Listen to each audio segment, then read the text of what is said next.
Welcome back, everyone. Ashley Metzger is with the Desert Water Agency, and today we're talking about Emergency Preparedness Month. September, can't believe it's already almost over, right? No, so it's at the tail end of the month. Right. I'm trying to get the procrastinators out. Okay, this is good. So we always talk about this. We say, be prepared, have your safety kit. We can never say it enough because not everybody does have one. Not everyone has one, and I think if ever there was a September to get prepared, there have been so many horrifyingly sad examples of what can happen.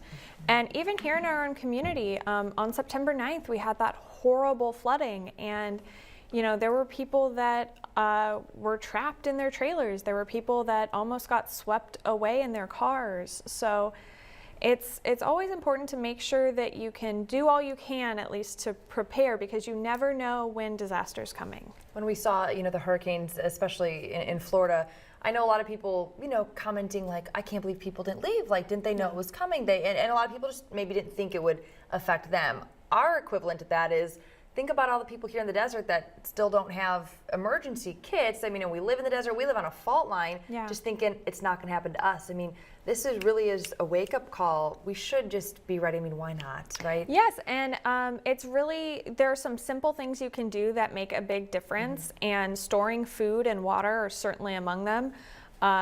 Taking food and kits wherever you go in case that earthquake hits. That way at your home, you don't know if you'll be able to get out to buy those supplies. And like you saw across the country when these disasters were happening, people were rushing to the stores to buy everything they could. It's and scary. They ran out of bottled water at a ton of different places. Right, and that could potentially happen. And I actually did a whole story on this, the fact that this was a few months ago, with LA, bigger cities in California, some state resources and national resources might have to go to bigger cities before it gets to the valley. So we need to be prepared. Yeah. So food, water, what are other little things that people can be reminded about? In terms of how much, people always ask, well, how much water is enough? Like, is a 24-pack of bottled water okay? We like to tell people 1 gallon per person or pet per day. Wow. And to prepare at least for a week. Okay. Because after an earthquake, our pipes may have broken, and that could allow bacteria and other items to get into the water supply, making it unsafe to drink.